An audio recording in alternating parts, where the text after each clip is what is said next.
Benarkah Ajar adalah ayah Nabi Ibrahim? Assalamualaikum warahmatullahi wabarakatuh, Sobat Nyubi TV dimanapun saat ini Anda berada. Dalam kesempatan kali ini, Nyubi TV akan membahas sosok Ajar, sang pembuat berhala yang diyakini sebagai ayah dari Nabi Ibrahim. Besar harapannya apa yang Nyubi TV sampaikan dapat bermanfaat dan menambah hasanah wawasan kita, sehingga jika dirasakan demikian, maka tidak ada salahnya untuk Anda menekan tombol like dan subscribe serta menyalakan tanda loncengnya untuk selalu mendapatkan informasi terbaru dari setiap video yang akan Nyubi TV unggah kemudian.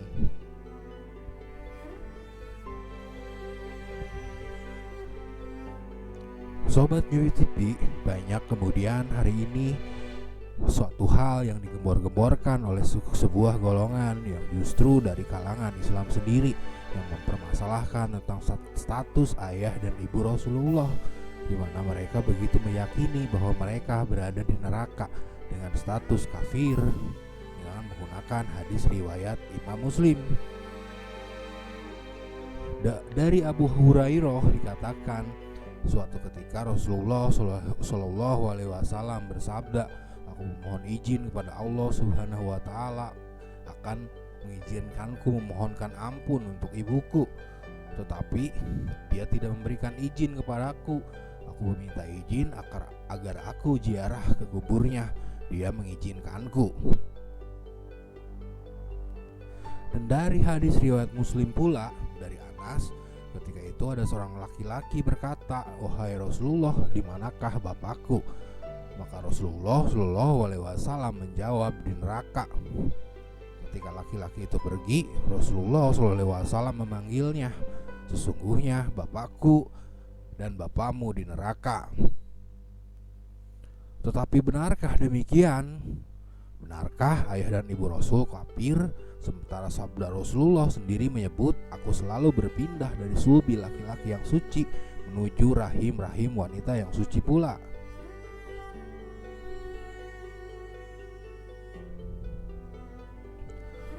Sobat Nyubi TV, ada kemudian pendapat yang menyebutkan bahwa tidak benar ayah dan ibu Rasul kafir dikarenakan kedua mereka hidup di zaman kekosongan nubuah, sehingga mereka digolongkan ke dalam ahlul patroh sesuai ayat Al-Quran, "Dan kami tidak akan mengajab sebelum kami mengutus seorang Rasul." Al-Quran surat Al-Isra ayat 15. Sehingga atas dasar itulah maka Rasulullah ditolak permintaan ampun untuk ibundanya dikarenakan beliau ahlul patroh. Selain juga, mana mungkin Rasulullah diizinkan menziarahi makam ibundanya jika ibundanya kemudian benar tergolong kafir. Namun demikian, kemudian pendapat itu lagi-lagi ada yang membantahnya dengan menyebutkan ayat Al-Quran, "Sesungguhnya kami mengutus kamu dengan membawa kebenaran, sebagai pembawa berita gembira dan sebagai pemberi peringatan, dan tidak ada satu umat pun melainkan telah ada padanya seorang pemberi peringatan." Al-Quran surat Al-Fatir ayat 24.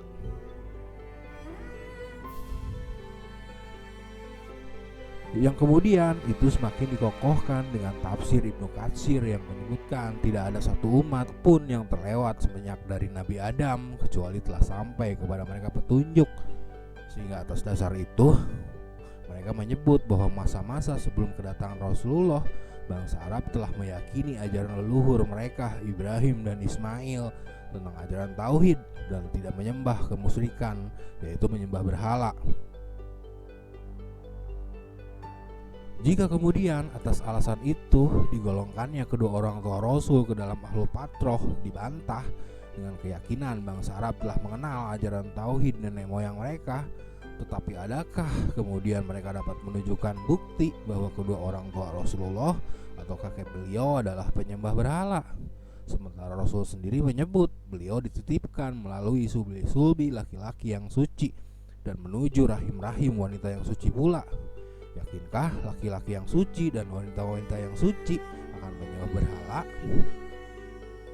Adakah kemudian Mereka bisa menunjukkan bukti bahwa semua orang sebelum kedatangan Nabi adalah pelaku kemusyrikan atau penyembah berhala. Sementara ayat Al-Quran surat Asy-Syu'ara ayat 219 menyebut Rasulullah berasal dari keturunan orang-orang yang bersujud.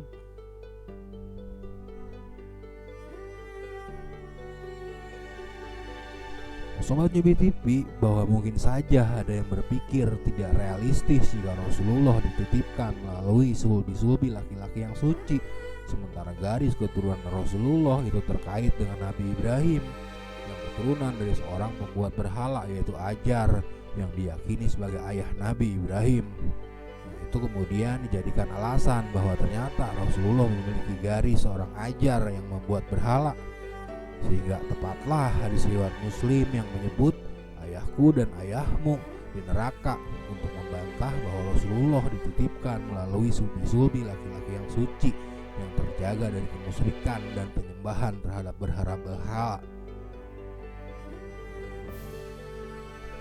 Tapi benarkah Ajar itu adalah ayah dari Nabi Ibrahim? Benarkah kata Abi yang tertulis di dalam hadis riwayat Muslim itu harus berarti ayah?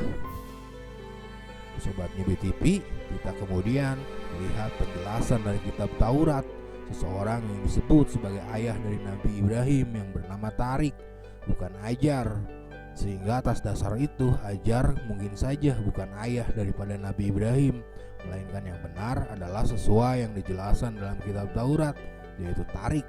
Karena mana mungkin Rasulullah memiliki darah seorang pembuat berhala, sementara Rasul menyebut beliau dititipkan melalui sulbi-sulbi laki-laki yang suci. Sehingga atas dasar itu pula lah ternyata kata Abi tidak hanya diperuntukkan untuk menyebut ayah, melainkan bisa juga digunakan untuk menyebut paman.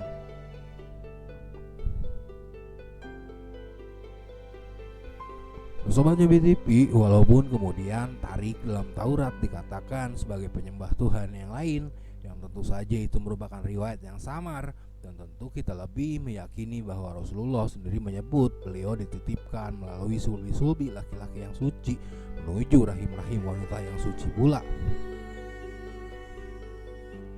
Lalu ketika Rasulullah menyebut begitu, adakah kita yakin Rasulullah memiliki darah seorang Ajar yang pembuat berhala?